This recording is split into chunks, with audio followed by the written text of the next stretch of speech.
makes it, but because they were not healthy, then they, pass away. It's like you never get to enjoy your wealth, really. So you need to take care of yourself, and you cannot create wealth if you're sick, because you're always in and out of hospitals and so on and so forth. So you have to take care of yourself. Be healthy, eat healthy foods, drink healthy drinks, juices, so that, even as you're creating that wealth, you have that health. And at the end of the day, health is actually what wealth is. Yeah, I think you can't enjoy your wealth if you're not healthy. That's especially now that we are in the advent of COVID-19. Yes. We've seen so many people affected because of this COVID-19. Take care of your health and you take care of your money. That's a theme for this year's Financial Literacy Week. We're coming to you live from our Longacre studios right here in the capital city, Lusaka. We're also streaming live both on Facebook as well as YouTube. Interact with us. You can call us on 0975 7405 181 to hear from you how your weekend was and how you plan to spend this Financial Literacy Week. For now, let's move straight into the news. All right. So starting off with local stories. ZESCO to set 330 kV transmission in Western. 5-star hotels to be built at Cassava Bay. In international news, we have UN Chief calls for forest conservation. Let's get into the details. Now, Zambia electricity supply company ZESCO says the company is scheduled to set up the biggest 330 kV transmission line in Western Province. Speaking during a stakeholders engagement meeting in Senanga District, ZESCO Senior Manager Dr. Elestina Mwewa said the coming of the project to the province is a game changer as it will boost the power supply. Dr. Mwewa said the project will generate power from the Ngonye hydropower station, then connect to the national grid. Dr. Mwewa further noted that the country is no longer experiencing load shedding and the recent power blackout in the province was due to a technical fault. Meanwhile, acting Senanga District Commissioner Dr. Likambi Kambinda called for efficiency in the implementation of the project in the district. And ZESCO Western Province Regional Manager Sylvester Chumanya said the current power demand is not sufficient, hence this project will lessen the burden of power connections. Meanwhile, Barrow Seroyo establishment in Duna Kalonga of the Limulunga Kuta called on the people in the district to support the project. Induna Kalonga said the PRE, working with government, wants to ensure that people's livelihoods are improved through various investments. Zanis reports that a team from ZESCO is touring districts in Western Province as part of the stakeholders' engagement toward the implementation of the 330 kV transmission project. African Eagle, a multinational company, has pledged to set up a modern resort at Cassava Bay in Nsumu National Park of Nsama District at a cost of $50 million United States dollars. African Eagle Hotels representative Renata Smuchinge said the Cassava Bay Resort will comprise 2 hotels, a 3-star hotel and a 5-star hotel, which would be constructed by 2023. Mr. Mshinge, who is also Mukuba Property and Development Company chairman, said the project, which is currently undertaking an environmental impact assessment, is expected to create over 300 jobs during construction and about 200 direct jobs once operational. Mr. Mshinge said once complete, the result would help attract both local and foreign tourists in the area. He adds that the company is committed to ensuring that it puts up modern infrastructure that will leave a legacy in the history of Zambia's tourism. Zanis reports that Mr. Mshinga disclosed this during the Environmental Impact Assessment Scoping meeting for the proposed resort on the western shores of Lake Tanganyika in Nsumbu National Park. And Northern Province Permanent Secretary Roy Chikaba said there is need to ignite the dream of the 2018 Northern Province Investment Exposition to unlock the potential of the Northern Tourism Circuit. Mr. Chakaba noted that the province is endowed with abundant natural resources which have remained unexploited for years. He, however, stressed that the abundant natural resources coupled with the enabling environment created by the Zambian government makes the province an attractive destination for investors, both local and foreign. Mr. Chakaba said the development of Cassava Bay will not only benefit the province, but Zambia as a whole, as it will generate revenue as well as create employment opportunities. Meanwhile, Senior Chief Nsama has commended government for following up on the investment pledges made during the 2018 Northern Province Investment Exposition. In 2018, Northern Province held the Tourism and Investment Exposition under the theme Unlocking the Tourism and Investment Potential of Northern Province. Moving on to international stories, the United Nations Secretary General Antonio Guterres has called for concerted efforts in preserving and reversing the degradation of forests and other ecosystems globally. Mr. Guterres said at least 1.6 billion people worldwide depend directly on forests for food, shelter, energy, medicines, and income. He said forests also provide habitat to 80% of all non-terrestrial species, many of which are at risk. Zenith reports that the UN Secretary-General said this in a statement availed to Zenith in Lusaka yesterday. The UN Secretary-General pointed out that deforestation should be averted as it increases the risks of infectious disease outbreaks and pandemics. He has since urged all governments to take quick steps by partnering with international and civil society organizations and individuals in addressing the environmental challenges facing the planet. Mr. Guterres further called on all stakeholders in environmental protections to plant seeds for a sustainable future by committing to restore forests for the benefit of the people and the planet. The International Day of Forests was commemorated under the theme of forest restoration that would build a better future. That's it for the news. In sports news today, Power Dynamos have jumped into the top 5 of the first Super Division following a 1-0 home win over Prison Leopards at Arthur Davis Stadium in Kitwe. A sleek Power efficiently went about their business at Arthur Davis to collect back-to-back league wins for the second time this season since early December when they beat Lumwana Radiants in Kitwe and in Kwazi away in Lusaka. Striker Kennedy Msonda scored a fantastic looping volley from outside the box in the 18th minute to hand Power their second successive win. But Prison goalkeeper Charles Kalumba was in outstanding form and made 2 fantastic saves to keep the scoreline respectable. Kalumba made a spectacular diving stop to deny Msonda a brace in the 37th minute. His second great save came in the 78th minute when he parried Godfrey Ngwenya's shot that later hit the beam on his way out for a corner that came to nothing. The victory sees Power jump from 9th to 5th on 31 points, 1 point overside the continental slots, where Forest Rangers are 4th and occupy one of the top 2 CAF Confederation Cup slots. Power are 5 points outside the CAF Champions League berths, where Zanaco sit at number 2 and a further 9 points adrift Zesco United. Meanwhile, promoted Prison have now lost 3 successive league defeats, and the loss comes at a week after they were eliminated from the 2021 ABSA Cup in the quarterfinals last Sunday by Lusaka Dynamos. Now, midfielder Nathan Sinkalas joined the Zambia camp in Lusaka and declared they must defy the odds in their defining 2021 AFCON Group H qualifying dates this week against Algeria and Zimbabwe. Chipolopolo are rock bottom of Group H on 3 points after winning 1 and losing 3 games. Botswana is 3rd on 4 points and Zimbabwe is 2nd with 5 points. Defending AFCON champions Algeria lead on 10 points and just have a top 2 Group H classification matter to take care of after qualifying with 2 games to spare. The first hurdle will be on the 25th of March in a Group H home against Algeria at National Hero Stadium in Lusaka. Algeria beat Chipolopolo 5-0 away in Blida on November 14, 2019, the opening Group H game in which Sinkala played the full 90 minutes. Thereafter, Zambia will visit Zimbabwe on the 29th of March 2021.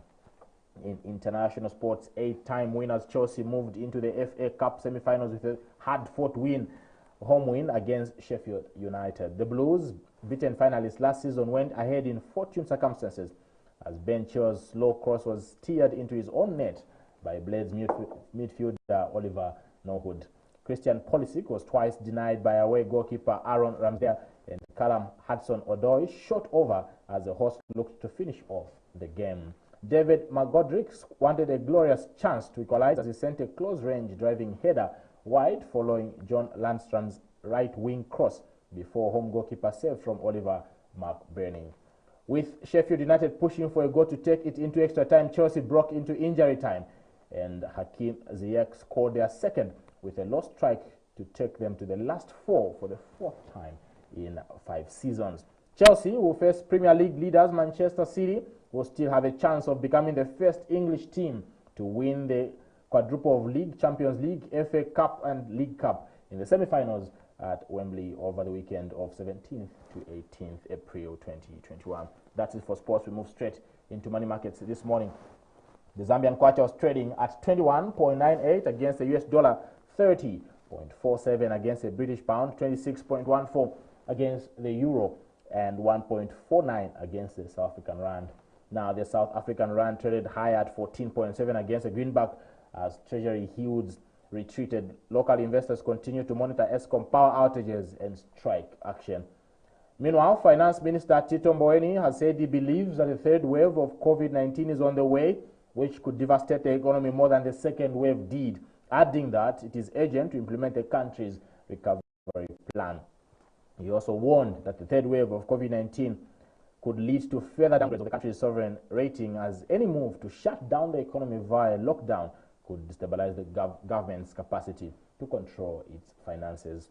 Now, the British pound traded below 1.39 after economic data showed the UK government borrowed a total of 19.1 billion last month, the highest February borrowing since monthly records began in the year 1993, while consumer morale came in stronger than expected in the month of March and at the highest level in a year. On Thursday, the Bank of England left monetary policy unchanged and failed to signal any increase to the central bank's bond buying in the coming months. Earlier this week, Bank of England Governor Burley said that the UK economy would contract by 4% in the first quarter from the same period last year, and that inflation would remain below the 2% target but will rise due to public support measures. The euro traded around 1.19, not far from an over 3-month low of 1.184 hit on the 9th of March amid concerns about a surge in COVID-19 cases across Europe and the negative impact of restrictive measures and vaccine delays on economic recovery. On the monetary policy front, European Central Bank President Christine Lagarde said Thursday that the central bank might need some time before the recently agreed acceleration in the pace of bond purchases following the central bank's decision last week to boost the pace of money printing to bring yields down. Finally, we look at the weather. We begin with our capital city. Lusaka will be partly sunny and comfortable. Temperature currently stands at 25 degrees Celsius, but expected to climb to 26 in the afternoon and drop to 20 degrees Celsius in the evening. Ndola will be humid with times of clouds and sun, a thunderstorm in some spots later this afternoon. Temperature currently stands at 26 degrees Celsius, but expected to climb to 27 in the afternoon and drop to 19 degrees Celsius in the evening. In the east, Chipata, we experience some sun, then turning cloudy and humid with a few thunderstorms in some parts of the city. Temperature in Chipata currently stands at 27 degrees Celsius, but expected to drop to 25 degrees Celsius in the afternoon and drop to 20 in the evening. Finally, our tourist capital, Livingstone, will be sunny to partly cloudy and pleasant. Temperature currently stands at 29 degrees Celsius, but expected to climb to 32 degrees Celsius in the afternoon and drop to 21 in the evening. That's it for the news updates. This is Monday edition of Millennium Kwacha, your first and only business breakfast show, coming to you live from our Long Acre studios right here in the capital city, Lusaka. Also streaming live both on Facebook as well as YouTube. You can also call us, want to interact with you, tell us where you're catching the breakfast show from, whichever part of the world. Drop us a comment, even SMS or WhatsApp on 0975-740518. We have so much coming up. We have Mr. Thomas Mpashi, our resident career coach, who will be talking to us on money mistakes that people make with money. You have to look forward to that. We're going to break. When we get back, we move straight to what's happening in the papers.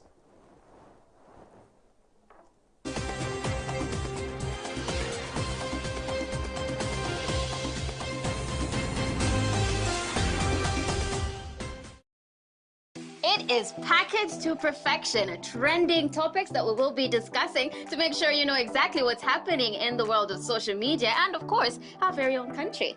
Exactly. We don't just limit ourselves to the country, but we also move across the borders with the best in international news, policy making. We also bring experts to bring to you right information right here on The Breakfast Show. And if you've got questions, we got you covered too. Like we said, we're on Facebook, so comment, leave your questions. We will be able to answer them. And if we can, trust me, we're going to get somebody that can.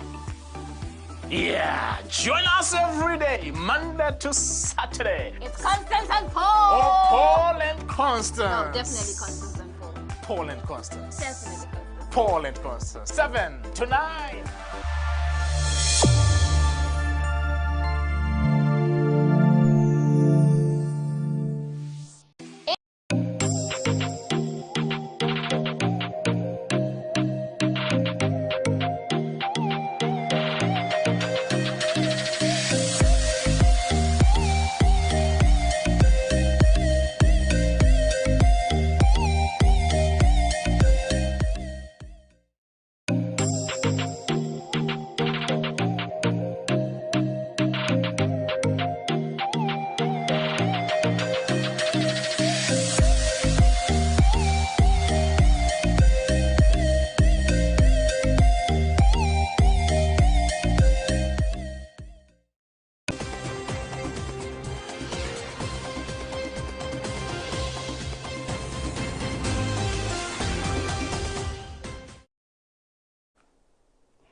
watching Millennium, Kwacha, your first and your favorite business breakfast show. Welcome to it if you're just joining us. We are now on Press Play, where we take a look at the stories making headlines in our newspapers. Let's start off with the Times of Zambia, shall we? I killed 10 for wealth. Kitwe police find 6 bodies among lot that suspected serial killer allegedly confessed to murdering as part of ritual to get rich. Mourners line Tanzania streets as Magufuli's funeral. Global mining wrecks in 230 billion. Sprinter Siame falls short. COVID-19 advisory board praised. New Tanzania president gets Lungu's support. Resistance slows down flood victims relocation. We must quadruple efforts to provide clean water. WHO urges Hassan to tackle COVID-19. At the sports page of the Times of Zambia this morning, passion in Ankonak as nature drops Evans, cleans Kangwa. Blades slice shockers to go 3 clear. Sharp arrows make quick start. Kalembo hopeful, Siame will pick pace, and Killer Bees Wanderers sting wrong to claim Anderson Cup. And finally, chess boss Chilowa sets eyes on the next move. Alrighty, moving on to the Daily Mail. In the front page, we have Keep Magufuli Baton, Lungu confident in Hassan. We also have Kambwili awaits a signal. Veep westbound, sex wizard kills self. And we have 2 gang members killed. For the inspiration or not, it says, I like the dreams of the future better than the history of the past. Thomas Jefferson. In the sports section, we have fashion out, Mares in. We also have Lumeka not giving up on Olympic dream. Zaba maintains fees, Man United dump Chevy, and Killer Bees sting Iron Metal Ron. In the Daily Nation, to get yourself a copy. Beautiful stories in there. We have Concord on point. Tanzania implements similar law to install a new president. On the front page, we also have a wanted person, and they're giving out 50,000 kwacha. So if you do want that 50,000 kwacha, help the police find Ndumba Timothy Mbangu. He is wanted for aggravated robbery. Now, in the sports section of the Daily Nation, we have Zambia can qualify. Goalkeeper Chiwe and Gampani Lungu bubble with confidence. Arrows shoot to the top.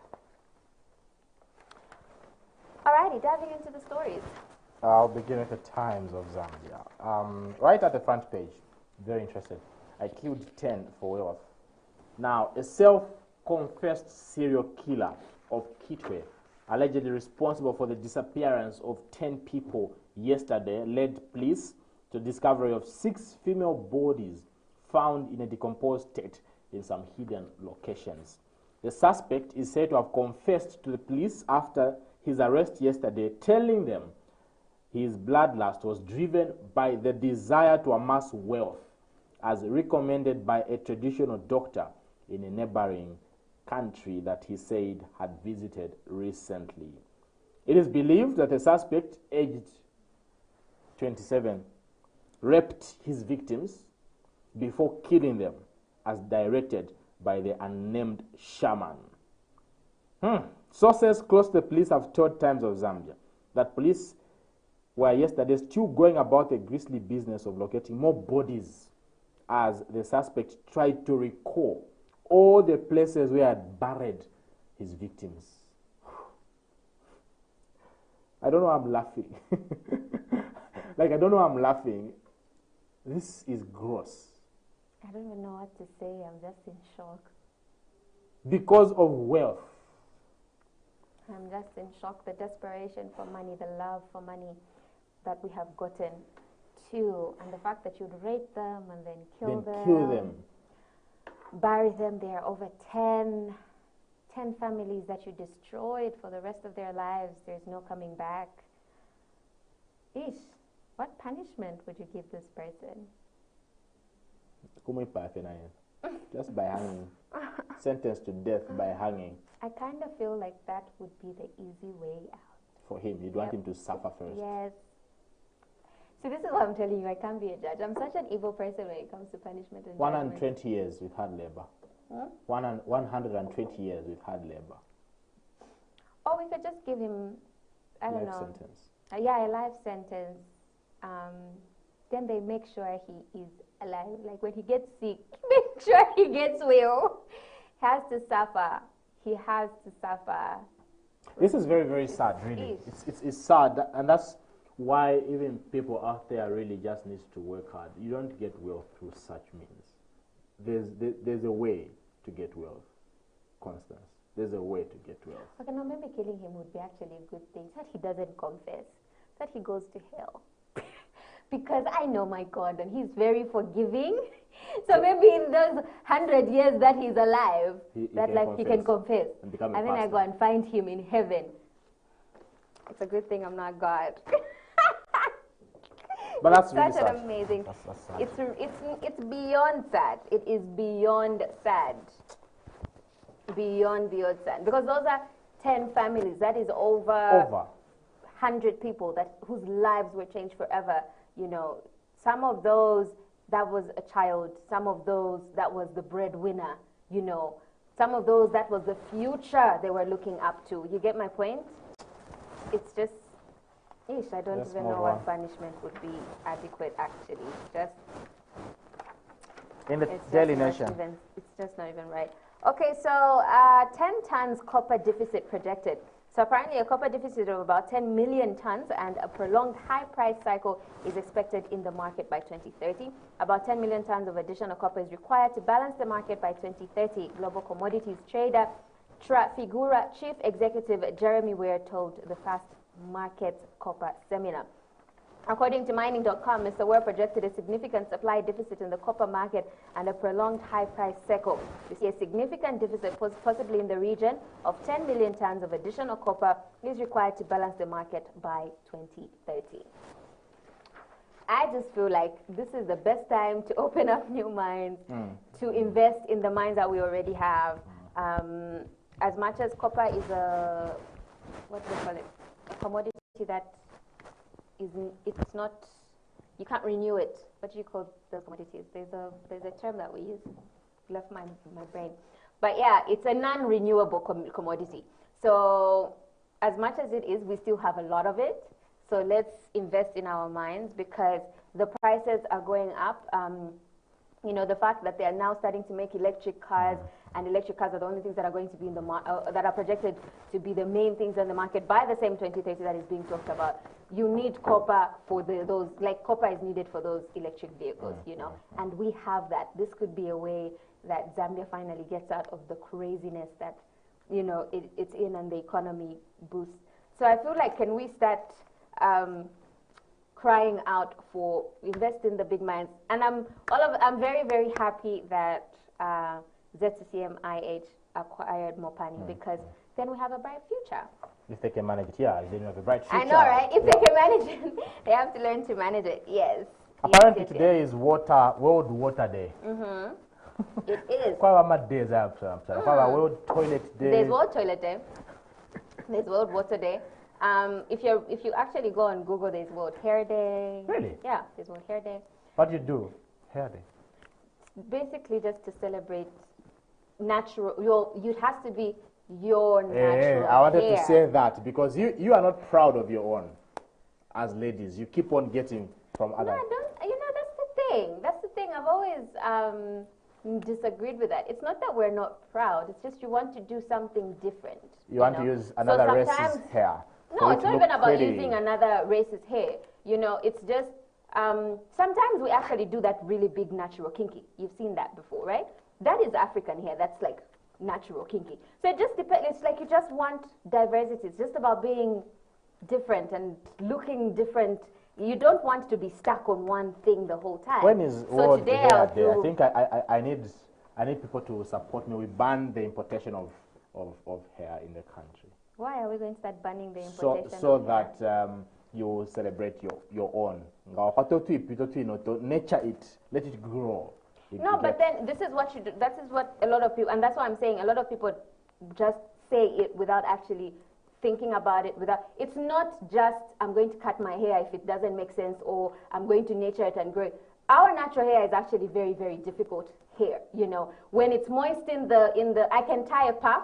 When it becomes moist in the atmosphere, my hair shrinks. I don't even have to wet it. That's the type of hair I have even, you get it? My hair shrinks, so that puff does this.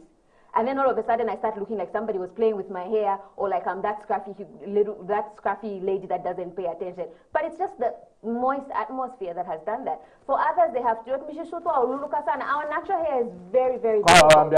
Very beautiful hair. There are others that have very beautiful hair. Exactly. You get my point? But then even with the same hair that we which is what I'm wearing right now. Yeah. Well, it's not fake because it's actually real human hair. But someone was saying in a bus that they were in a bus and there's a baby behind that was playing, and like, yeah. But then even this hair needs to be, because when you say Brazilian hair, all you're saying is it's hair from Brazil, you know. So yes, some is synthetic, but some is natural hair as well. So why aren't you celebrating the natural hair of the Brazilians or the Peruvians or the Indians or the whatever? And you should also understand, for some people, this is their income. You get my point? So you're even supporting those poor families. That there's a lady that I was watching the other time, we were talking, I love watching documentaries, and literally, because she's got this amazing hair that grows really long, really fast, right? Then she came from a poor family, never went to school, lost her parents at a very young age, and so on and so forth. Then was raped and sadly had triplets. So she had to start taking care of those triplets, and she had to find a way. She'd look for a job. No one would hire her because she didn't have any education whatsoever. And then somebody one day, she's walking town looking for a job, says, "This is really nice hair, can I have a bit of it?" And she gave the person, and the person actually paid her for it, you know. And then shortly afterwards it grew, and then she noticed on the market there was a lot of, so literally that's what she does. She grows her hair because it grows really, really fast. She grows her hair, cuts it, sells it. Grows her hair, cuts it, sells it. That's her way of living. You can't defeat a lady when it comes to hair, truthfully speaking. Thank you so much. Life this is Millennium Kwacha. Yeah, the glory of the woman is in hair. Keep sending your messages. So many messages coming through from our viewers. We go on a break. When we get back, we discuss mistakes people make with money. Mula, what are some of the mistakes that you and I have been making with our money? Right after this.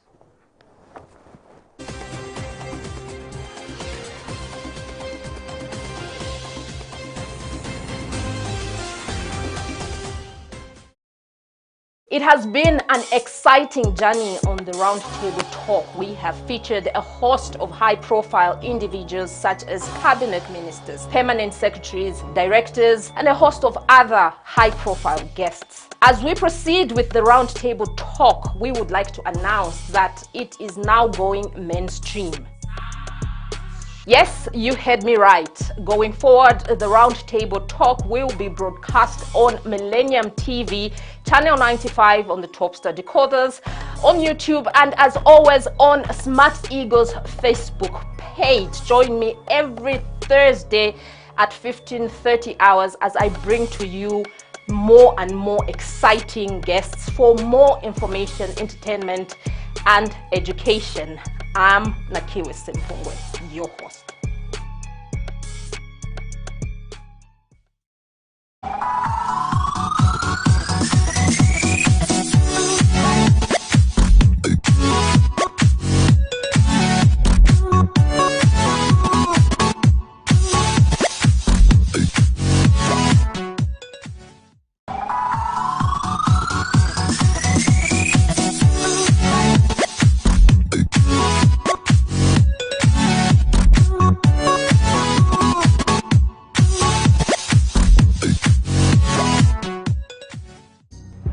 Who are we?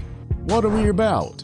Say you want to learn about business or get latest news updates in business news, social and economic issues, stock exchange, latest exchange rates, and all financial matters, or you want to learn on how to manage your money from savings, banking, insurance, to maybe our new traditional way of doing things like village banking. And if you're like me, planning and constantly making sound financial decisions is essential. So I need to keep abreast with upcoming investments, taxes, technology, or entrepreneurship prospects. Interesting, right? So what if I told you by just one click you can learn from mining, agriculture, tourism, manufacturing services, and yes, entertainment industries. After all, the more you know about money, the better financially you will be. So who are we?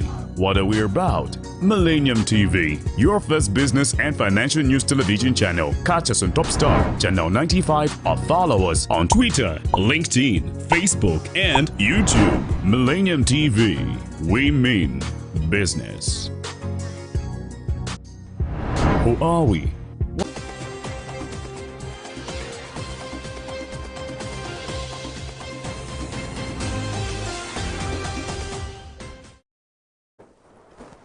Welcome back. Still watching Millennium Kwacha. Now they say that money moves mountains. The problem is many make mistakes because of money. Yeah, I know, tongue twister, but kind of a bit. The point is right now what we're going to start talking about is the mistakes that many of us make with money. Maybe now we can get to the answers as to why the money is gone before it even comes. You've got a salary at the end of the month, but per month end you're broke. We don't understand that, but Mr. Thomas Mupesh is here to help us out with the mistakes that we make. Welcome to the program, sir. Thank you. A pleasure to be back here again every Monday. I like your introduction. Yeah, I'm laughing like, yeah, before it comes, money comes, Nash. Others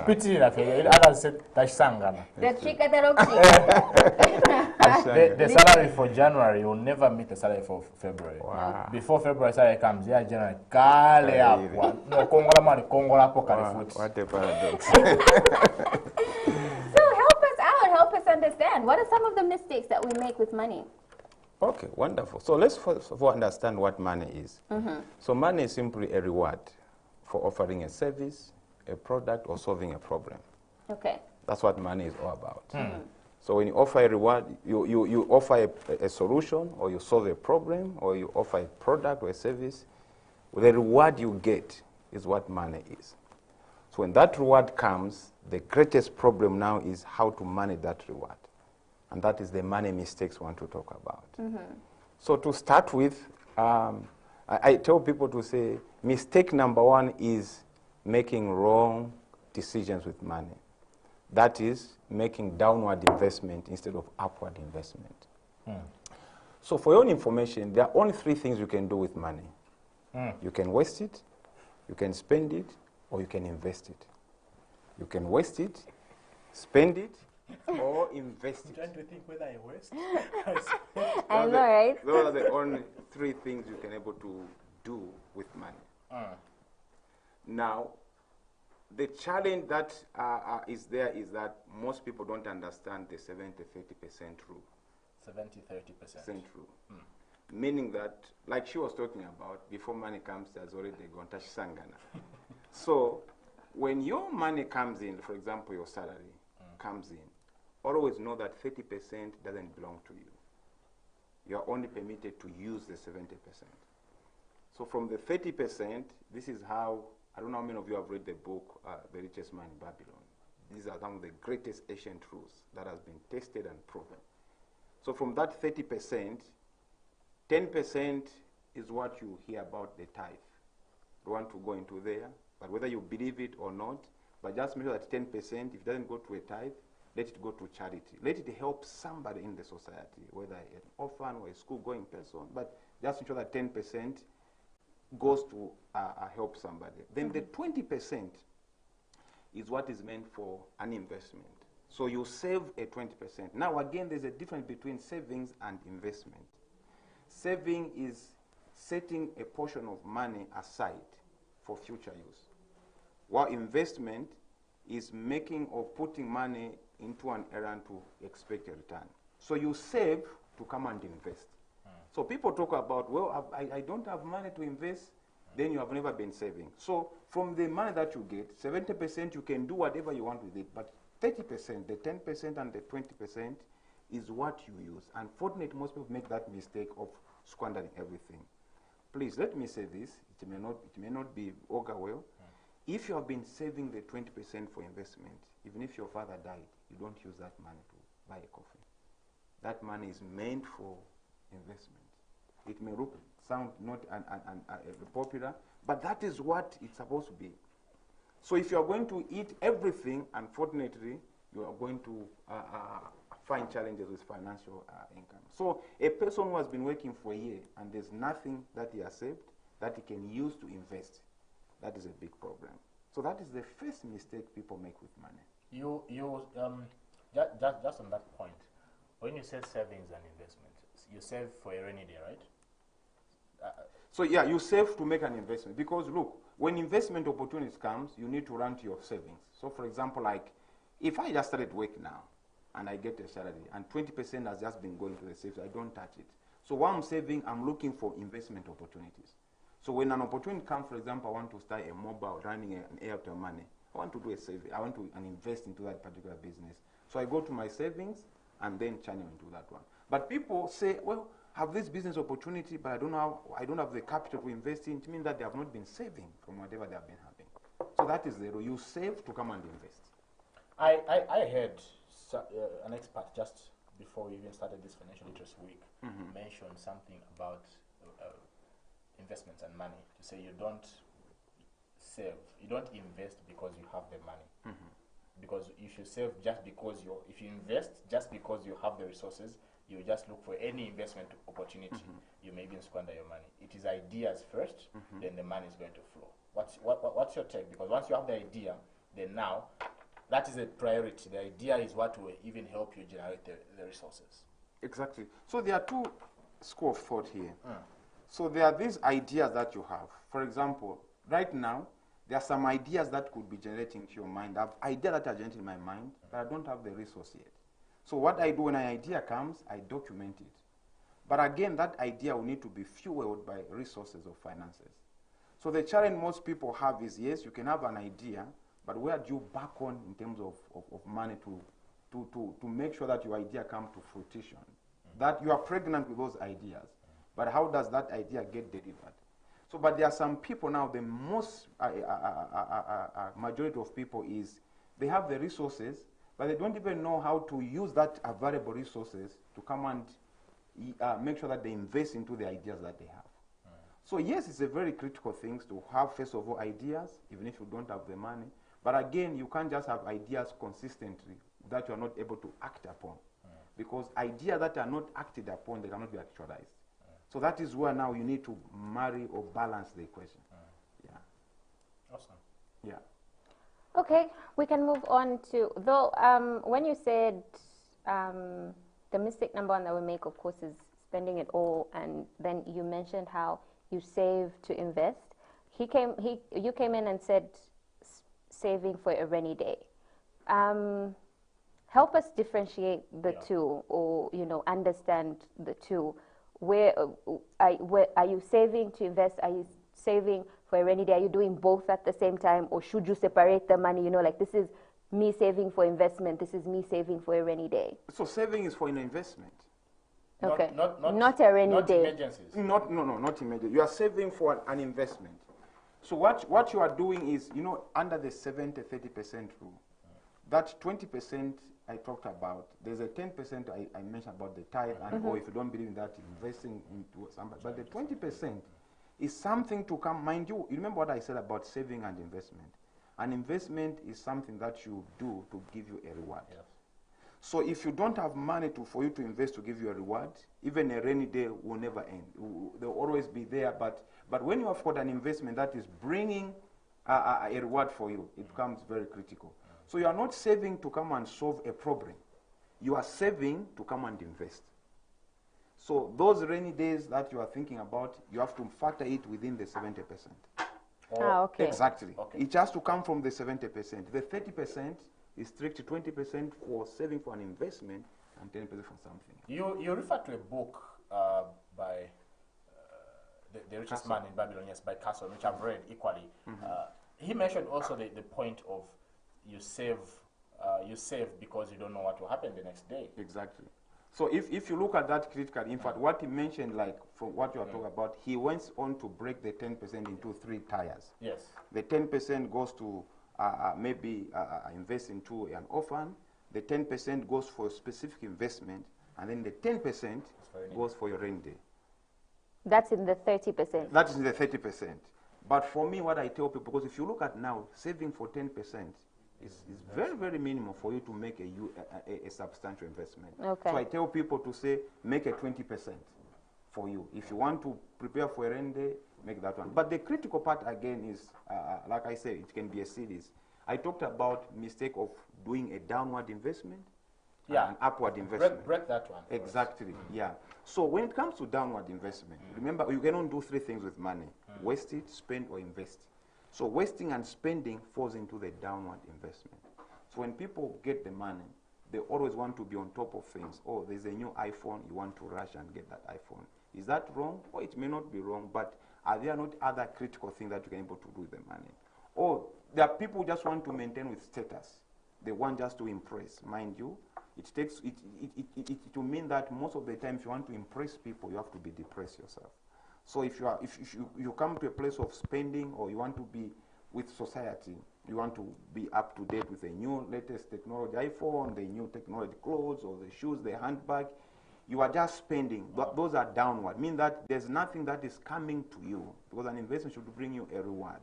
So those are downward investment. But when it comes to upward investment, you begin to invest into your skills. For example, maybe you want to upgrade yourself with a school program. You go and invest. It will create for you better opportunities of platform. If you want to, maybe you have seen an opportunity, for example, like maybe somebody is selling a plot of land, you go and buy that one, maybe you want to build a school there and start something like that. Or you have heard there's an opportunity in the technology, Airtel money, you start that one. That anything that will bring you a reward from whatever money you put in, that is saving upward. But saving downward, as long as money goes there, it's like in concrete, it has gone there. It cannot able to bring you something.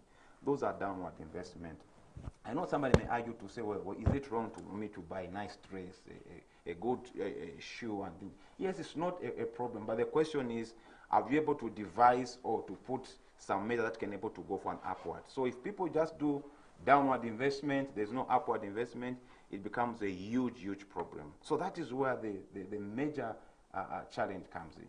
I have so many questions, on this. I don't know, when can we, this is financial literacy. Exactly, week, yeah. When can we continue this discussion? We need to continue. Apart from your Monday segment. Exactly, we need to continue. So there are a lot of mistakes that people make, and I can show you critical and practical ones. So we can able to create another platform, because what I've just laid about is just a foundation. There are more mistakes that if I mention right now, God forbid, you may even start to say, oh, have mercy on me, Lord. Practical mistakes. But we can able to create another platform due to time limit.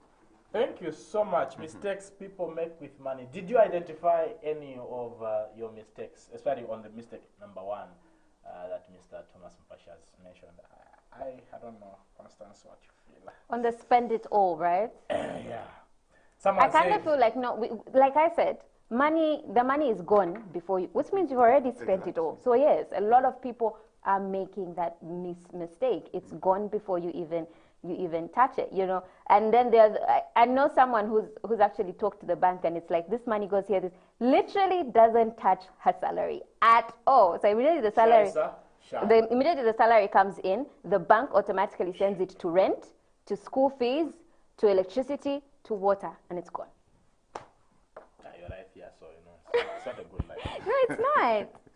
Thank you so much once again for coming through during our Financial Literacy Week. Sure. And of course, diverting from your usual series. Sure.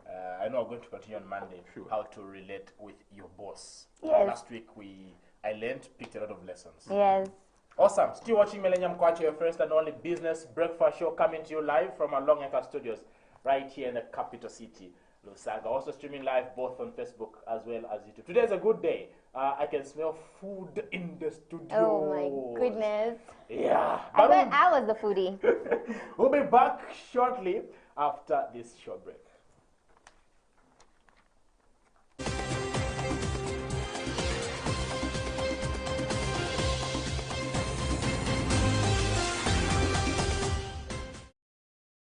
It is packaged to perfection, trending topics that we will be discussing to make sure you know exactly what's happening in the world of social media and, of course, our very own country.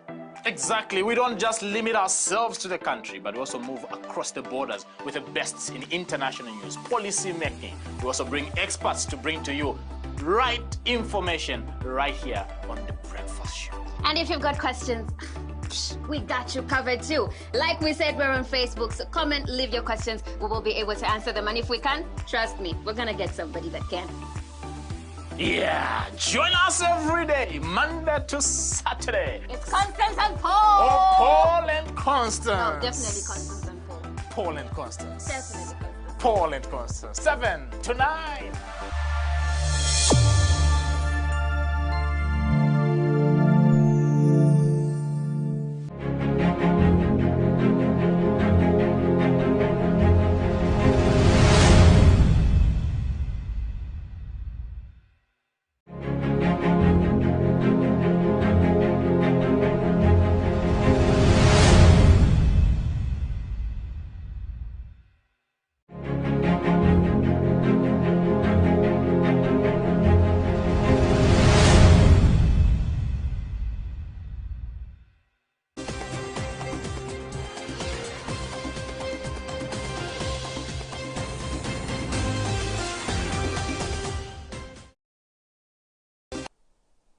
It's Millennium, Kwacha, your favorite and your first business breakfast show with your host Constance and Paul. It's Constance and Paul. Let's get that straight. Paul and Constance. It's Constance and Paul. Ladies first. It's just the way that it goes. Okay, so we get straight into the news.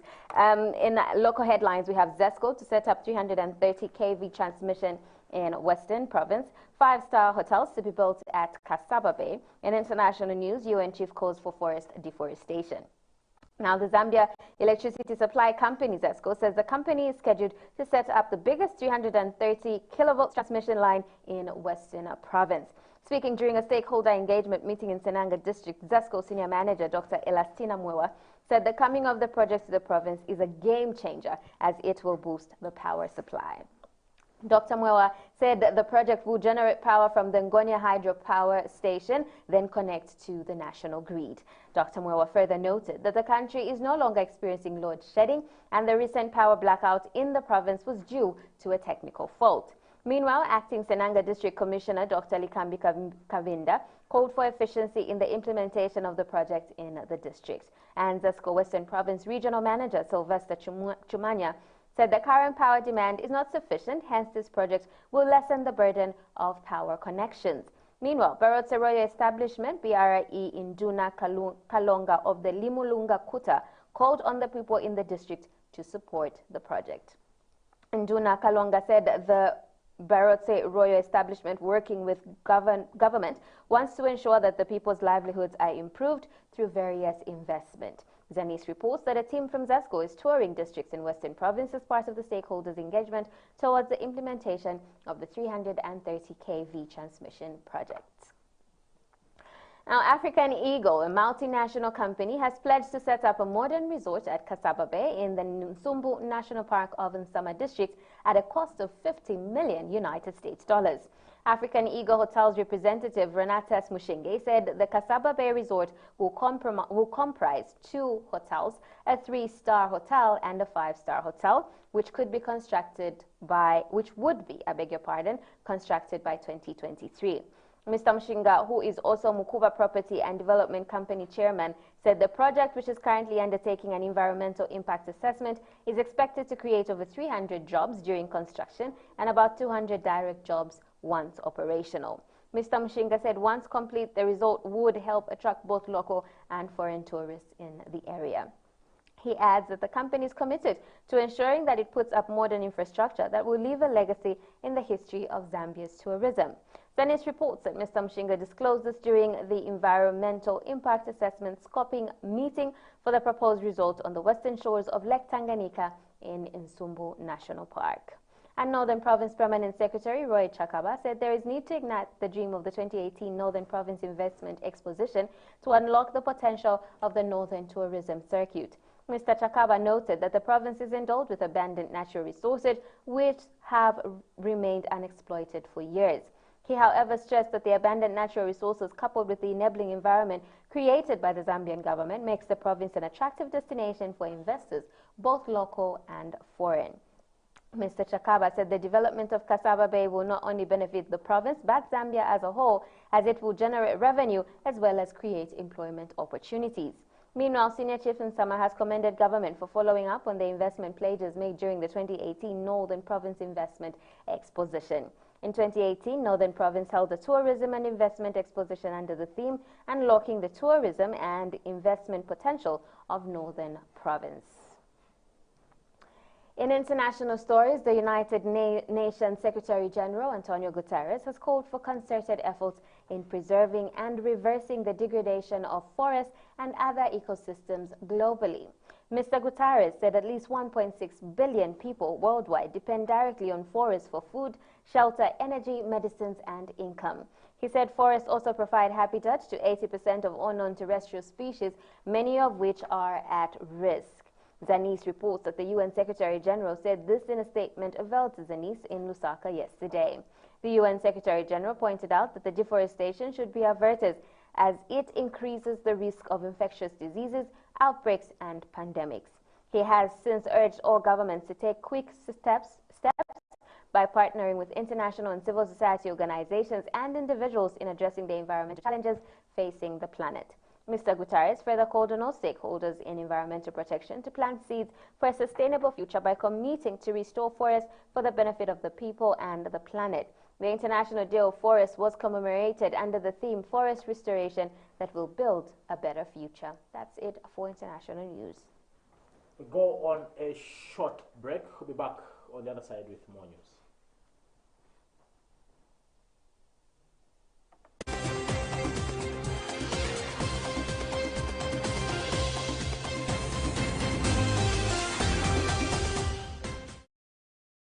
It is packaged to perfection, trending topics that we will be discussing to make sure you know exactly what's happening in the world of social media and, of course, our very own country. Exactly. We don't just limit ourselves to the country, but we also move across the borders with the best in international news, policy making. We also bring experts to bring to you right information right here on The Breakfast Show. And if you've got questions, we got you covered too. Like we said, we're on Facebook, so comment, leave your questions. We will be able to answer them. And if we can, trust me, we're going to get somebody that can.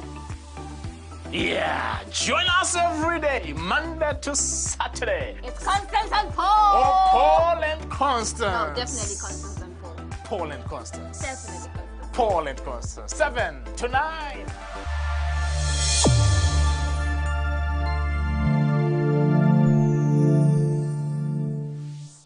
It is packaged to perfection, trending topics that we will be discussing to make sure you know exactly what's happening in the world of social media and, of course, our very own country. Exactly. We don't just limit ourselves to the country, but we also move across the borders with the best in international news, policy making. We also bring experts to bring to you right information right here on The Breakfast Show. And if you've got questions, we got you covered too. Like we said, we're on Facebook, so comment, leave your questions. We will be able to answer them. And if we can, trust me, we're going to get somebody that can. Yeah, join us every day, Monday to Saturday. It's Constance and Paul. Oh, Paul and Constance. No, definitely Constance and Paul. Paul and Constance. Definitely Constance. Paul and Constance. 7 to 9.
Thank you so much. Still watching Millennium Culture, your first and only business breakfast. We'll continue with the news updates at 8.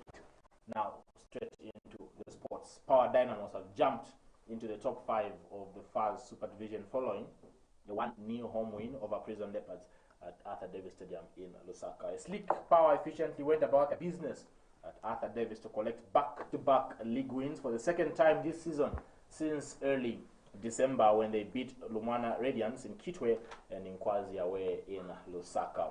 Striker Kennedy Msonda scored a fantastic looping volley from outside the box in the 18th minute to hand Power their second successive league. But Prison goalkeeper Charles Kalumba was in outstanding form and made two fantastic saves to keep the scoreline respectable. His second great save came in the 78th minute when he parried Godfrey Ngwenya's shot that later hit the beam on its way out for a corner that came to nothing. The victory sees Power jump from 9th to 5th on 31 points, 1 point outside the continental slots where Forest Rangers are 4th and occupy one of the top 2 CAF Confederation Cup slots. Power are 5 points outside the CAF Champions League berths where Zanaco sit at number 2 and a further 9 points adrift of Zesco United. Meanwhile, promoted Prison have now lost 3 successive league defeats, and the loss comes at a week after they were eliminated from the 2021 ABSA Cup in the quarterfinals last Sunday by Lusaka Dynamos. Moving on in sports news, midfielder Nathan Sinkala has joined the Zambia camp in Lusaka and declared they must defy the odds in their defining 2021 AFCON Group H qualifying dates this week against Algeria and Zimbabwe. Chipolopolo are rock bottom of Group H on 3 points after winning 1 and losing 3 games. Botswana is 3rd on 4 points and Zimbabwe 2nd with 5 points. Defending AFCON champions Algeria lead on 10 points in just the top 2 Group H classification matter to take care of after qualifying with 2 games to spare. The first hurdle will be on the 25th of March in a Group H home game against Algeria at National Hero Stadium in the capital city, Lusaka. Algeria beat Chipolopolo 5-0 away in Blida in November 14, 2019 in their opening Group H game in which Sinkala played the full 90 minutes. Thereafter, Zambia will visit Zimbabwe on the 29th of March 2021. That's it for local stories. We move straight into international sports news. 8-time winners Chelsea moved into the FA Cup semi-finals with a hard-fought home win against Sheffield United. The Blues, beaten finalists last season, went ahead in fortunate circumstances as Ben Chilwell's cross was steered into his own net by Blades midfielder Oliver Norwood. Christian Pulisic was twice denied by away goalkeeper Aaron Ramsdale, and Colum Hudson-Odoi shot over as the host looked to finish off the game. David McGoldrick wasted a glorious chance to equalize as he sent a close-range diving header wide following John Landstrom's right-wing cross before home goalkeeper saved from Oliver McBurney.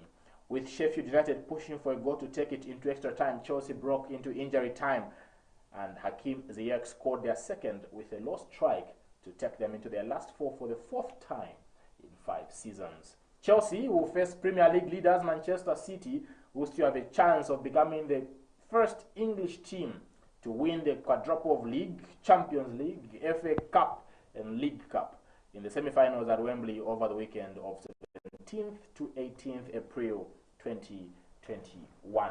That's it for sports. Straight into the money markets for this morning. Zambian Kwacha was trading at 21.98 against the US dollar, 30.47 against the British pound, 26.14 against the euro, and 1.49 against the South African rand. Now the South African rand traded higher at 14.7 against the greenback as Treasury Hills retreated. Locally, investors continue to monitor Eskom power outages and strike action. Meanwhile, Finance Minister Tito Mboweni said he believes that a 3rd wave of COVID-19 is on the way, which could devastate the economy more than the 2nd wave did, adding that it is urgent to implement the country's economic recovery plan. He also warned that the 3rd wave of COVID-19 in South Africa could lead to further downgrades of the country's sovereign rating, as any move to shut down the economy via a lockdown could destabilize the government's capacity to control its finances. The British pound traded below 1.39 after economic data showed the UK government borrowed a total of 19.1 billion last month, the highest February borrowing since monthly records began in the year 1993, while consumer morale came in stronger than expected in the month of March and at the highest level in the year. On Thursday, the Bank of England left monetary policy unchanged and failed to signal any increase to the central bank's bond buying in the coming months. Earlier this week, the Bank of England Governor Burley said that the UK economy could contract by 4% in the first quarter from the same period last year, and that inflation would remain below the 2% target that would rise due to public support measures. Now, The euro traded around 1.19, not far from an over 3-month low of 1.18 hit on the 9th of March amid concerns about a surge in COVID-19 cases across Europe and the negative impact of restrictive measures and vaccine delays on the economic recovery.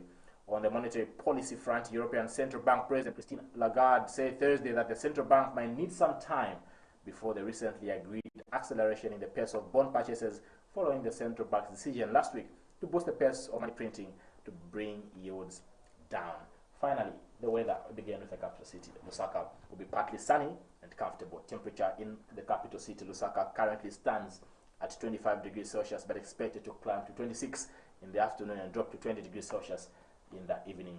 Ndola will be humid with times of clouds and sun, thunderstorms and some spots later this afternoon. Temperature in Ndola currently stands at 26 degrees Celsius, but expected to climb to 27 in the afternoon, drop to 19 degrees Celsius in the evening. In the east, Chipata will experience some sun, then turning cloudy and humid with some thunderstorms in some parts of the city. Temperature currently stands at 27 degrees Celsius, and expected to drop to 25 degrees Celsius in the afternoon, and later drop to 20 in the evening. Finally, tourist capital Livingstone will be sunny to partly cloudy and pleasant. It's always pleasant in Livingstone mostly. Temperature currently stands at 29 degrees Celsius, but expected to climb to 32 degrees Celsius in the afternoon and drop to 21 in the evening. That's it for the news updates at 8. This is Millennium Kwacha, your first and only business breakfast show. We go on a short break. When we get back, it's a fully packed Monday. We discuss Holiday Inn and how COVID has affected them. Of course, they brought breakfast for us. We also discuss the work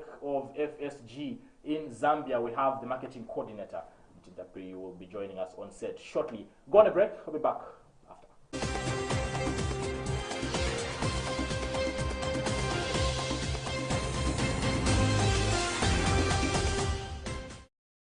It is packaged to perfection, trending topics that we will be discussing to make sure you know exactly what's happening in the world of social media and, of course, our very own country. Exactly. We don't just limit ourselves to the country, but we also move across the borders with the best in international news, policy making. We also bring experts to bring to you right information right here on The Breakfast Show. And if you've got questions, we got you covered too. Like we said, we're on Facebook, so comment, leave your questions. We will be able to answer them. And if we can, trust me, we're going to get somebody that can. Yeah, join us every day, Monday to Saturday. It's Constance and Paul. Oh, Paul and Constance. No, definitely Constance and Paul. Paul and Constance. Definitely Constance. Paul and Constance. 7 to 9.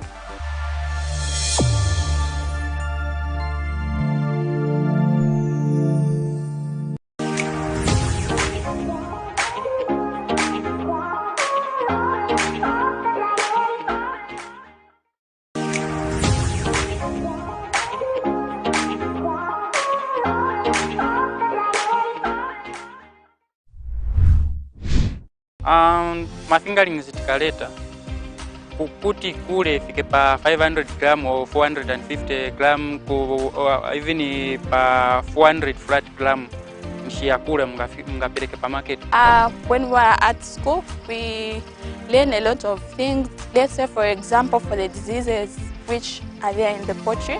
So for someone like me who has gone to school, it's easy for me to know if at all there are any diseases in the poultry.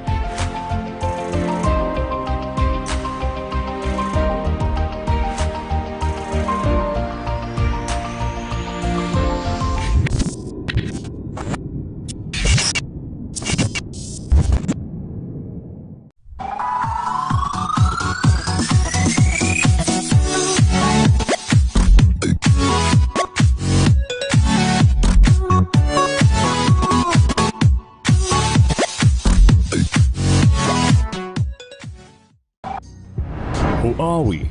What are we about? Say you want to learn about business or get latest news updates in business news, social and economic issues, stock exchange, latest exchange rates, and all financial matters, or you want to learn on how to manage your money from savings, banking, insurance, to maybe our new traditional way of doing things like village banking. And if you're like me, planning and constantly making sound financial decisions is essential. So I need to keep abreast with upcoming investments, taxes, technology, or entrepreneurship prospects. Interesting, right? So what if I told you, by just one click, you can learn from mining, agriculture, tourism, manufacturing services, and yes, entertainment industries. After all, the more you know about money, the better financially you will be. So who are we? What are we about? Millennium TV, your first business and financial news television channel. Catch us on Topstar, Channel 95, or follow us on Twitter, LinkedIn, Facebook, and YouTube. Millennium TV, we mean business.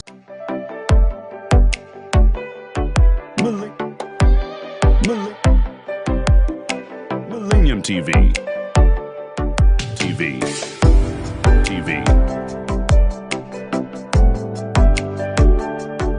Millennium TV.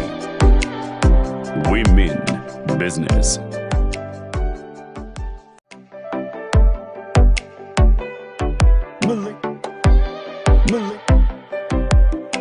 Millennium TV.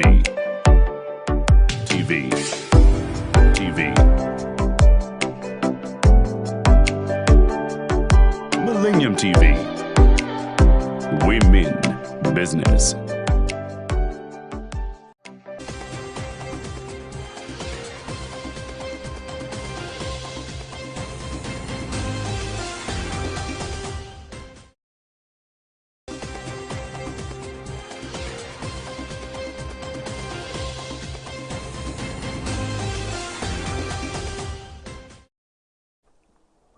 You are still watching Millennium, Kwacha, your first and your favorite business breakfast show. It is now time for us to dive into the work of fertilizer seed grain here in Zambia. So we do have Ms. Mutinta Piri. She is the marketing coordinator to help us understand. So if you have anything to do with farming, this is something that you would want to watch and, you know, be part of. Welcome to the program. Thank you. Awesome. Okay, so fertilizer seed grain. First and foremost, introduce us to who you are, what it is, and all of that. Okay, Fertilizer Seed and Grain, FSG for short, was incorporated in Zambia in the year 2010. So we've been in existence here in Zambia from the year 2010. We're part of the Meridian Group, that is a subsidiary of the Meridian Group of Mauritius. And the Meridian Group is also a subsidiary of Ma'aden of Dubai. Okay. Yeah, so our major product is the supply and distribution of fertilizer. We equally blend as well. Yeah. Okay. Awesome. When we talk about fertilizer, people just think of compound D and urea. That is what fertilizer is, right? That's all there is to fertilizer, right? Not at all. When you talk of fertilizer, basically you're talking of plant nutrition. You know, just like human beings, you've got a particular diet that you need to be healthy. And exactly, that's what fertilizer is all about, plant nutrition. Yes, you need to put a compound D, you need to put urea, but there's so much more. If you come to FSG, we've got over 100 blends of fertilizer. So I would say, in layman's language, over 100 diets or food programs for your plants. Yeah, because what you're going to give to maize is different from what you're going to give to potatoes, very different from what you're going to give to sugarcane.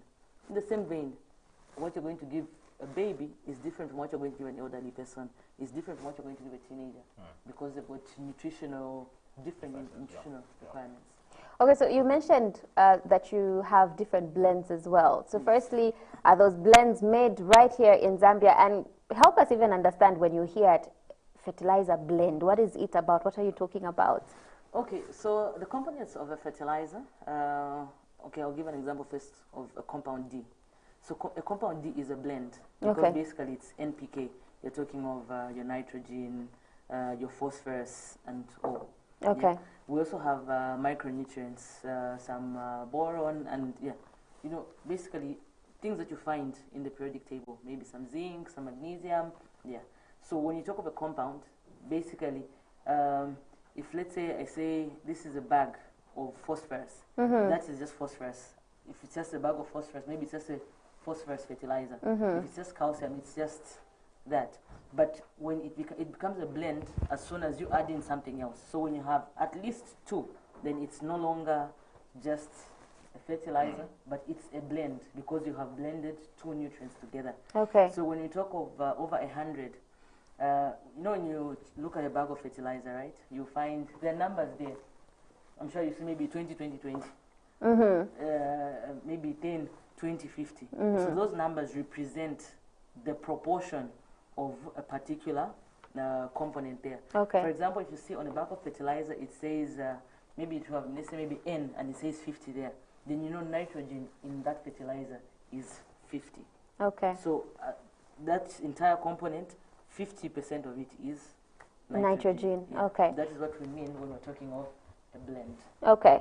Now, in the past, a lot of our grandmothers, you know, never really used to use the chemical fertilizers, and they used to grow things fine. Why is it important to now incorporate the fertilizers that are made? And as you said, it's nutrition. So you know where we would put chicken dung, would put cow dung, would the compost where you just mix old leaves and so on and so forth. Why is it important to bring in these when we've got these that are just really natural? Okay, so yes, we've got the natural part. The manure, the compost, all have got their parts to play. But however, you discover that with the soil, because when you talk about fertilizers, chemical fertilizers, we're talking about science. And one of the things that we do as FSG is that we provide soil testing. So soil testing is a detailed analysis of the soil to check the nutrition that is there, the nutrients that are there. Does it have, you know, sometimes you just look at the soil and you think, no, I can just plant. But maybe that soil is acidic. Maybe that soil does not have calcium. Because once, if I plant something today, let's say if I plant groundnuts in a field now, and I've not put any fertilizer or anything, the plant is eating the nutrition from the soil. So in the olden days, yes, I'll do a compost and all, but remember that every time that I plant, nutrition is doing what? Is being depleted. Yeah, and it takes time for it to be built back. For example, nitrogen, it will take some time for it to be built back. But a time comes that now you need to supplement what the soil can do, and hence this is why fertilizer comes in. Okay. Because with the fertilizer as well, I'm talking of blends now, because if, for example, we did a soil test, then we know exactly. So if Mr. Shingongo wants to plant, for example, potatoes, his soil maybe does not have phosphorus. What do? We recommend a fertilizer that is high in phosphorus, because we know phosphorus in that soil is lacking. Yeah. Okay. I would want to know how expansive your work is, especially in the different parts of the country, knowing that a number of us, if you ask me, apart from compound D and urea, what other fertilizer do I know? I don't know, and I know that's the case with many of the Zambians out there. Yes. What have you done as FSG to ensure that people are aware of the various blends that are on the market? Okay, so first of all, one of the things that we do as an organization is that we provide free technical support. So that is every time that someone buys fertilizer from us, you're able to, we have our field agronomists that will come to your farm, help you out with the application, advise the kind of fertilizer that you should apply and all.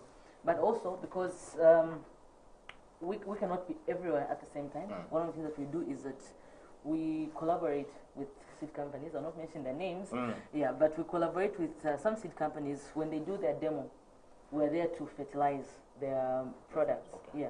So at every time that we're having a field day, for example, now about 2 weeks ago we held a field day in Mazabuka, yeah, in conjunction with one of the seed companies. We're there to demonstrate, to show, even just, you know, we differentiate. We have some of it they're planted without a fertilizer. It's just their seed. Some of it is planted and there's fertilizer there, just to show them the difference, so that you're able to do a differential diagnosis to say, okay, so this one was lacking this one had this. Yeah. Awesome, awesome. Which provinces are you actively in now? Currently, we're active in the Southern Province. We're active. Everyone is running to Southern Province. What's so special about Southern Province? No, because generally Southern Province is a hub of farming. A lot of people depend on farming there. Yeah, we're also present in the Northwestern Province. Yeah, we're also active in the Central Province, Mukushi, Kapiri. We're quite active there. We're also active in the Eastern Province. Yeah, so I think we are quite active.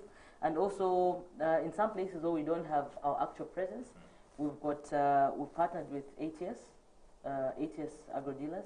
So everywhere that you find them, you find our products there, and they're able to explain to you. Maybe just you go there, you tell them I want to plant tomatoes. They're able to tell you, oh, okay, tomatoes, FSG will recommend so and so fertilizer. Yeah, in the Eastern Province, apart from ATS, we've also partnered with Judo agro dealers. They are based in the exclusively in the Eastern Province, in all the towns there, Chipata, Sinda, you name it. We've also partnered with Griffin. They're also an agro dealer. They're based here in Lusaka and also in Livingstone.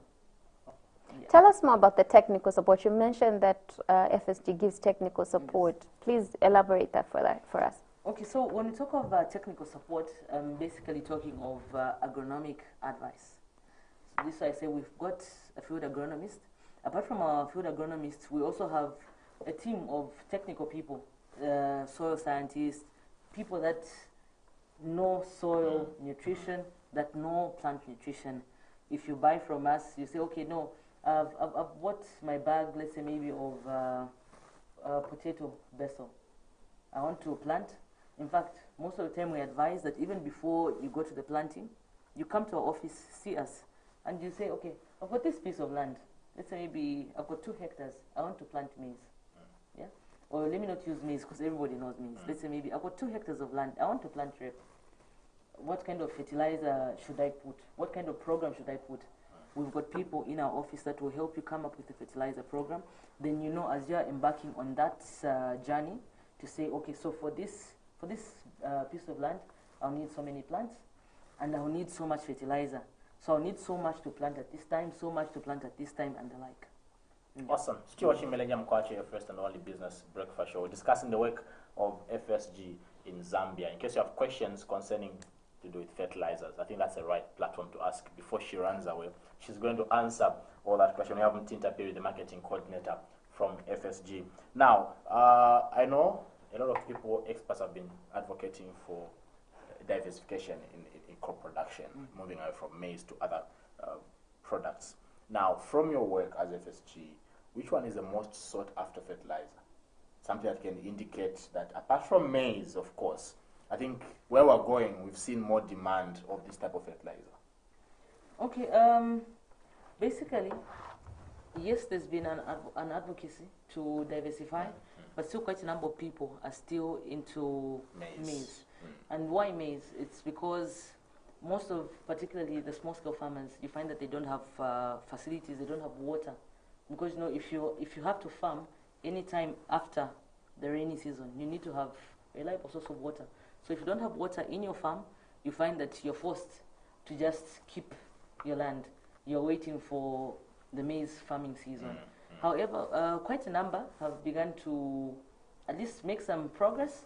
We've seen people diversifying into vegetables. Quite a number of people are now growing vegetables. Yes. Yeah, and like now, this is now getting to a peak period for veggies. We've got veggie blends, and we've got people that are beginning to ask for our veggie blends. So at least in that line, I would say, apart from maize, quite a number of people after the maize season get into vegetables. And yeah, we've got 4 varieties, 4 blends of vegetables. Yes, for vegetables. Apart from that, we also have foliar fertilizers, which is fertilizers that you spray on the leaves. Yeah. Okay, now it's fertilizer, seed grain. We've only covered fertilizer. Where does the seed grain come in? And you know, like I'm asking because I was also thinking about the fact that you mentioned how you've partnered with seed companies. Yes. So yeah, explain that to us, because if you do also have seeds, then, then you know, explain how that works. Okay, so our major part is fertilizers. So when you talk of seed, like I've said, we partner with seed companies. So sometimes even the seed companies, if they want to grow the seed, we partner with them so that we know what fertilizer they're going to put, and like what kind of nutrition do they need for them to have. Because you know, even with the seed companies, they've got specifications, the grammage of the seed, so many specifications. So then we partner with them so that as they grow if it's their maize or it's their soy or whatever it is for their seed, where they're working together in partnership. Yeah. In terms of grain, though we haven't been so active, but usually, yeah, all things being equal, when things are favorable, we do also buy grain. Okay. Buy? Yes. To sell? Yes, we buy for resale, but that's if, yeah. Oh, so the Market seed grain conditions. that comes in, the seed grain comes in because you buy to resell seed and grain. Yes. Okay, awesome. All Yeah, right. but our major, our core is the supply and blending of fertilizers. Yeah, both granular and foliar fertilizers. We also have soil conditioners like the limes. Yeah. Awesome. I would want to find out also the good part, like you mentioned, that you have agronomists that also do soil testing. Something that if you talk to my grandmother about that, she'd be like, "Effing shift." Like we just used to plant these things. When they do the soil testing, from your experience, what has been the major challenge? Is there a possibility where you go and test particular soil and find out, okay, this soil is not good for maize, or this soil is not good for groundnuts? Okay, when we talk of soil testing, basically we want to know the nutrition. So now what it is that if you're going to plant even a soil that doesn't have any nutrition, you want to plant something there. Let's say you want to plant maize. Then we know the fertilizer that we need to give this particular field would be so much because we know what is lacking in that fertilizer. So there's no need to test the soil, right? No, there is need. Because apart you have the fertilizer to put. Yes, no, because apart from testing for the nutrition, you also test acidity. Okay. There is what we call soil conditioners, like the limes. You put in lime in your soil to regulate the pH. Because sometimes you plant, yes, you can have, I'll say, some sort of an output, but you discover that when you have dealt with the soil nutrition and its pH, when you plant the same seed, you're going to have a bigger and healthier output. So it's not just about having an output, but is your output good enough? Is your output excellent? Is your output, when you take it to the market, are people going to buy it? Yeah. And I think that is the difference. You know, even just when we do our demos, if you look at, let's say maybe maize, you will see the one that is fertilized will look, you know, vibrant. Even just customers, they come there, they just want to get, because it's attractive. And yeah, when you're in business, you want your product to be attractive. Yes. Yeah. Someone mentioned humorously, that when you go to a demo farm for these companies like yours, you ensure that the one without your products really looks malnourished. So that you send the message home that really don't do this, do. That's true, right? You ensure that it is. No, it's not we don't even ensure, because you know, like even the seed companies, when they put in, they won't do the in-soil test or whatever, they will just plant. So just to show you how their seed will perform without any fertilizer and how their seed will perform with fertilizer. And you know, I would say, even just children, if the one that you just be giving, maybe just porridge will be different from one that you give some porridge, there's some fruits. You know, the diet is balanced. Yeah. Fertilizer is there as your balanced diet. Yeah, to give that balance to your crop.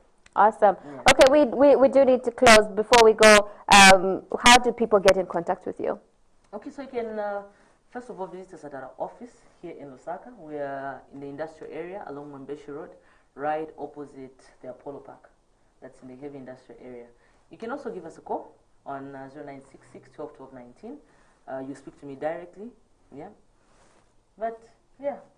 Great. Thank you so Awesome. much for coming through Millennium Kwacha. Thank you very much. We shall visit and also check the seeds. The so chick and the Constance, fertilizer. Yes, definitely. Knows something else apart from urea and. No, definitely you should visit our warehouses. I think, yeah, next time you visit, we'll show you even just the limes that we have, because even just the limes are different. We've got what we call micronized limes that are very effective and very fast. I'll tell you, don't buy something that is cheap on the market, because you know when you go to the market, they'll give you a 50 kg bag of lime. Let's say if someone gives you a bag of lime, 100 kwacha, but it takes like a year for it to work in your soil. You come to my workplace, I'll have maybe 20 kg at a good price, but Not to be stated. I'll not set the price. I'll give you my lime at a good price. The same lime, you put it within a week, it's already side conditioned in your soil. So, you know, even just the cost implication. And my lime, one bag will be enough.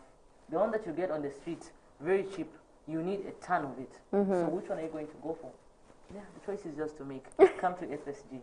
Awesome. Go to FSG in case you need proper advice on the issues of fertilizer. That was Mtinta Piri, the marketing coordinator from Fertilizer Seed Grain. Still watching Millennium Kwacha, your first and only business breakfast show. Go on a break. When we get back, Connie's favorite part is food. We have Holiday Inn. I'm out here dancing, fam. I've brought the food for us. Don't change the channel. Food.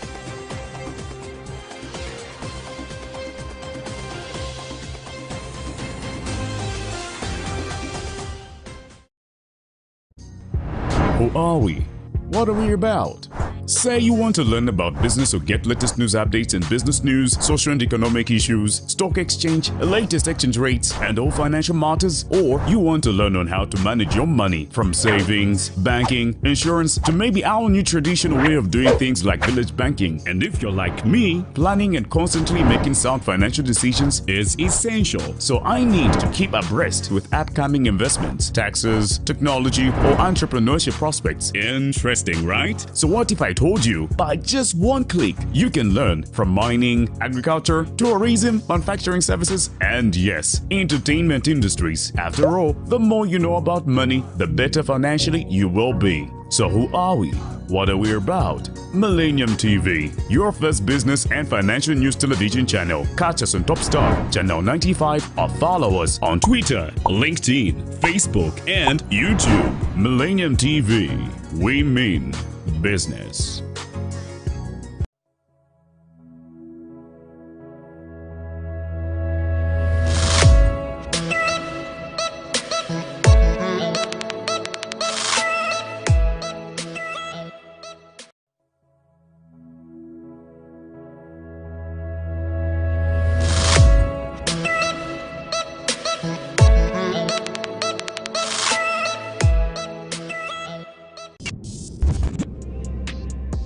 Yeah, you gotta hustle. You can't be at the same location and with the same behavior. You got, when you want to change the behavior, you at least change the location. One, you need to be determined. You need to be disciplined and focused. The business is something that you are able, at the end of the day, it's giving you something, profit. What do I do? Saturday we have a game. I don't have eggs, right? At home. We go there, we win. They'll give me maybe a 50 or 100 kwacha. Then I'll benefit out of that. Only on Millennium TV. We mean business.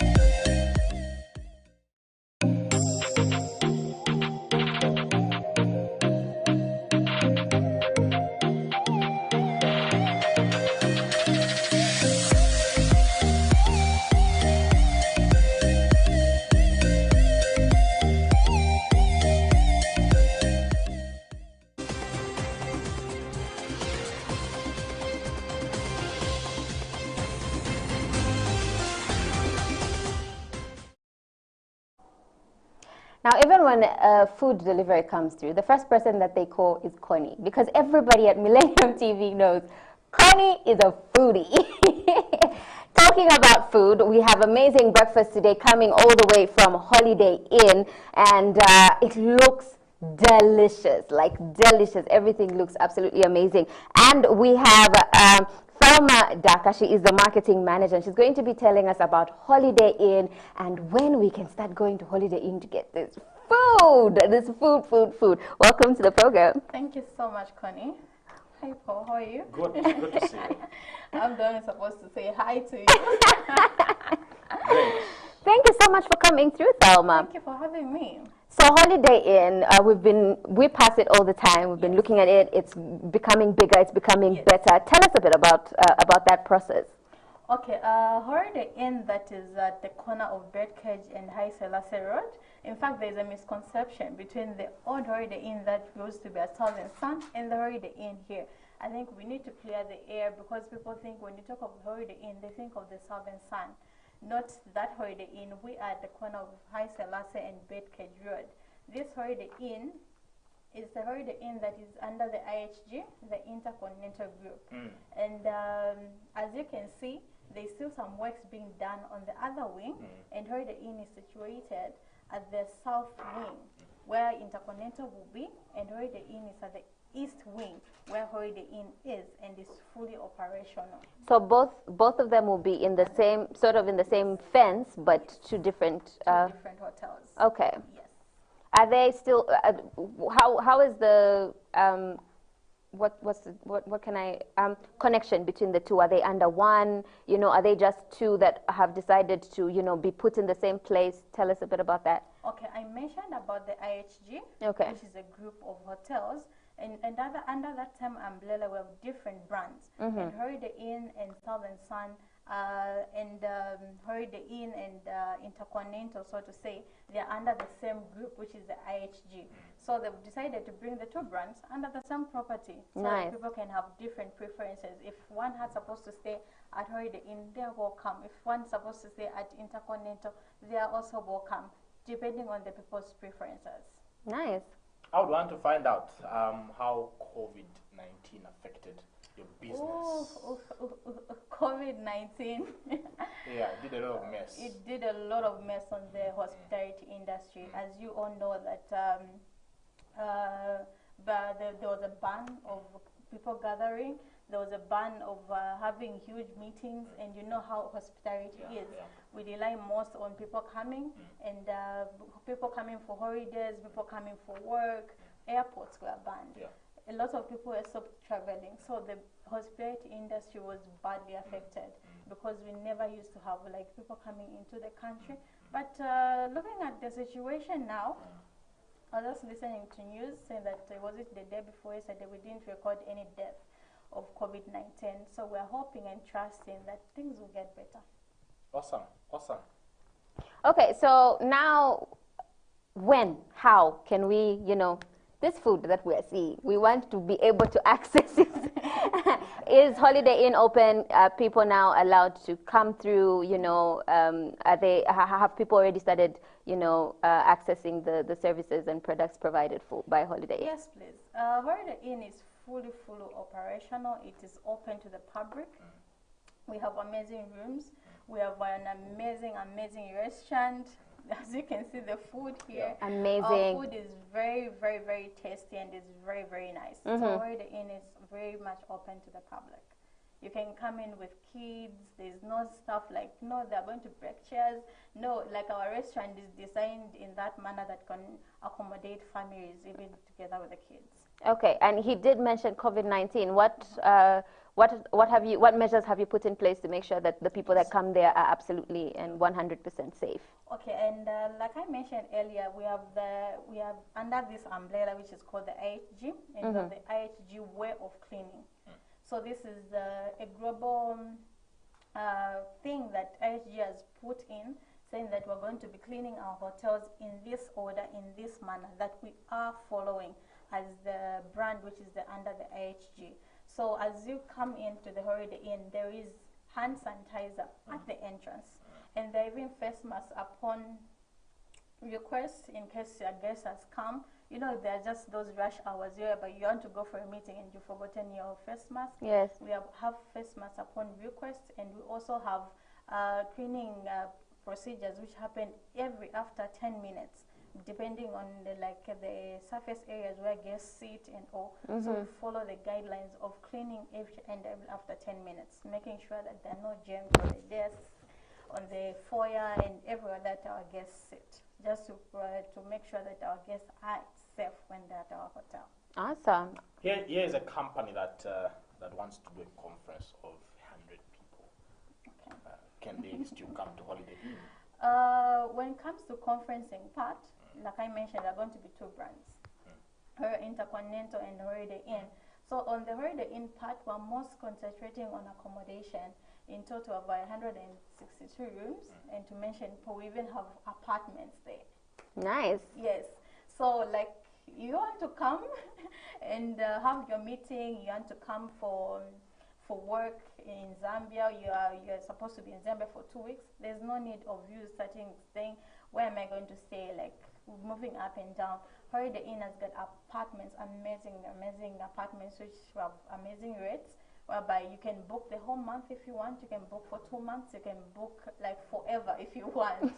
Yes. So Holiday Inn were mostly on accommodation part, and for the other conferencing facilities, like you've said, 100 parks.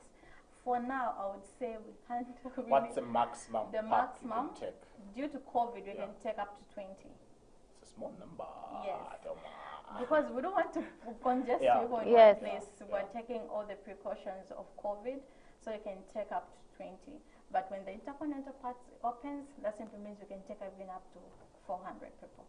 They'll be shifted to the They will be intercontinental. shifted, yes. Okay. When you talk about the apartments, this is self-service. They're self-service apartments. So there's yes. the kitchen is there and The everything. kitchen, you should come through and see. So what I would encourage you people is to come through to Holiday Inn and see our rooms, see our apartments, see our interleading rooms. Also have interleading rooms which are called family rooms. We also have the twin rooms, the separate twin rooms. We also have the standard doubles, which we are offering them at amazing rates. Due to COVID, business is a little bit slow, so we're trying to promote our rooms. Connie wants to find out she wants to go on a date with Connie. her lover. Connie is the one that And, wants. Yes, she wants, and she wants to find out how much is it if she was to get a room for a weekend. How much is it? Okay, with like her I lover? mentioned, our rooms are currently on promotion. So I'm going to give 2 rates. We have a dollar rate, but people in Zambia. Let's focus on the Kwacha. Yeah. I know, you know, when we mention dollar, people will be like, What have "Okay." Tina want to that dollar? Yes.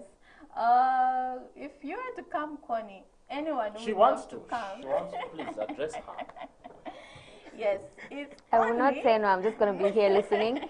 Okay, B&B will give you at 2,200. B&B is what? Yes. Bed and breakfast. Oh, God.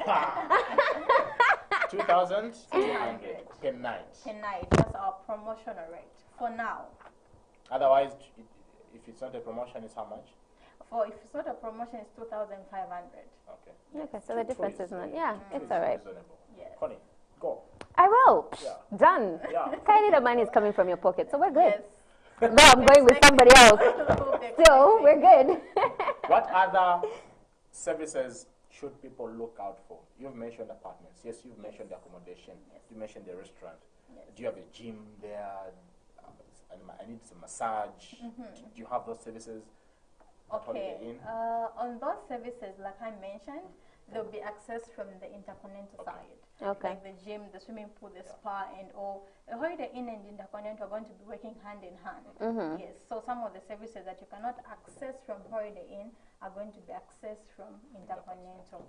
Yes. Are there services that Intercontinental, I don't know if you're in the right position to mention whether there are services that Intercontinental will not be offering that you will be offering? Not really.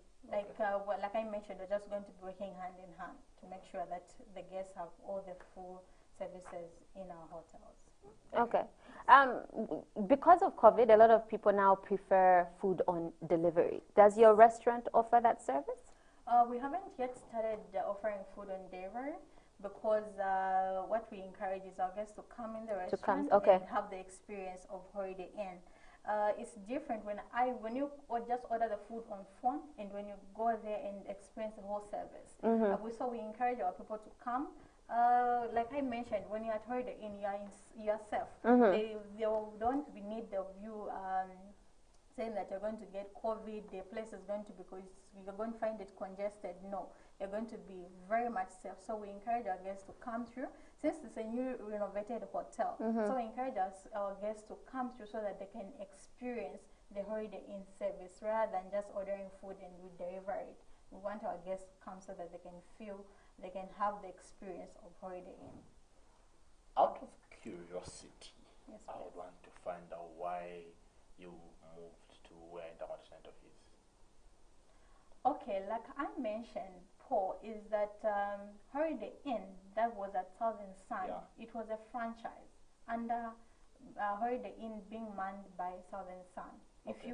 If you checked on the records, it was saying Holiday Inn manned by Southern Sun. But this Holiday Inn is a totally different Holiday Inn from that one. Different management. Different management, different system. This is their own, not a franchise, but this is their own people now managing the Holiday Inn. Okay, all right. Which is under the IHG, like I mentioned. Okay. So it's better service or same service? Because some of us have been to Holiday Inn. In the Southern Sun, yes. Okay. So is there a difference in terms of service? I wouldn't say like I've never been on the other part of Holiday Inn, but we have our own way of doing things. Awesome. What is here? I would want to find out. Maybe if we can do first, let's show everybody how amazing this food what looks. Exactly. This food is just amazing. Yeah, and I don't know what time we are allowed to eat. Yeah, but yes. Okay. What is? We can start it. Can't we start it? See. There we go. Lovely. There we go. It looks Lovely. amazing. I can see grapes. I can see, I think this is croissants. Okay. The sausages are there. Yes, there are sausages. There are cupcakes. There are pancakes. I think these are pancakes. I hope I'm not mistaken. This is egg something. What is it called? Coney and food. When I tell you that I'm a foodie, you know. Bacon there. There's bacon. Yes. This looks like what do you call that? This is amazing. This is so amazing. There's tossed bread. There's tossed bread here. Oh yeah, there's just there are rolls. I can see what looks like rolls, like mini pizza. What's this? Am I seeing properly? It looks like a mini pizza. Yeah, I love this. But for breakfast, if I'm to come for breakfast with Connie, how much is breakfast? Okay, so our breakfast, because of the accommodation part, and I mentioned B&B, yes. Our breakfast, our main plan is that we should be having buffet for breakfast. Okay. So we're going to have all these, the teas, the everything, when you book accommodation. And without accommodation? Without accommodation, just to come in is a 250 per person. Okay. Oh, okay, nice. Yes. Awesome. That's cool. After That's breakfast a full show. English breakfast. After the breakfast show, I know, right? But the Muletere will be coming. Yes. No, she should just be bringing. No, but Mulele it's easier that way. Okay. Thank you no, so much. Thank you so much for coming. Thank you so much for having me. Any contacts for people that want to get in contact with you? Okay, and I just wanted to mention we have amazing offers that are coming for the Easter holiday. Yeah. Yes, we are going to have amazing offers for accommodation and just family lunch and breakfast as well. We encourage people to look at on our Facebook pages, Facebook, Instagram, and Twitter, so that you can just see our pop-ups and the various offers that are going to put there. So for reservations, you can contact the hotel on 0211429300. If you want to contact me direct, is on 0969 36 35 92. Awesome. Awesome. Ma'am, we need to open the food. Can I open the food? Let's open the food and start eating. Thank you so much for coming, Fitoman, and thank you for this food. Please thank the chef. Looking forward to have people at Holiday Inn. Well, we're looking forward for you to be bringing breakfast every day. I know, right? That's what we're looking forward to. Thank you for coming. No, thank you for having me. I really, really appreciate it. Okay. This is where we end, but we're not going to end the way that we end. We have work to do. We have stuff, you know, we are now going to become busy here. But thank you so much for joining us on Millennium Kwacha. Do join us again, same time, same place tomorrow. It's Constance and Paul. This is how I'm going to end that. Let's eat. Let's dive into this food.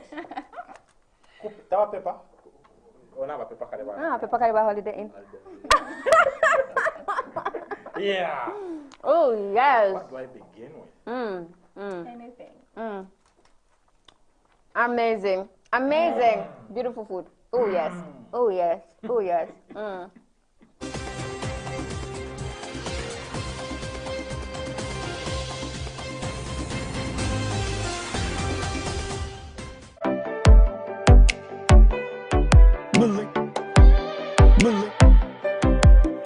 Millennium TV. TV. Millennium TV. We mean business.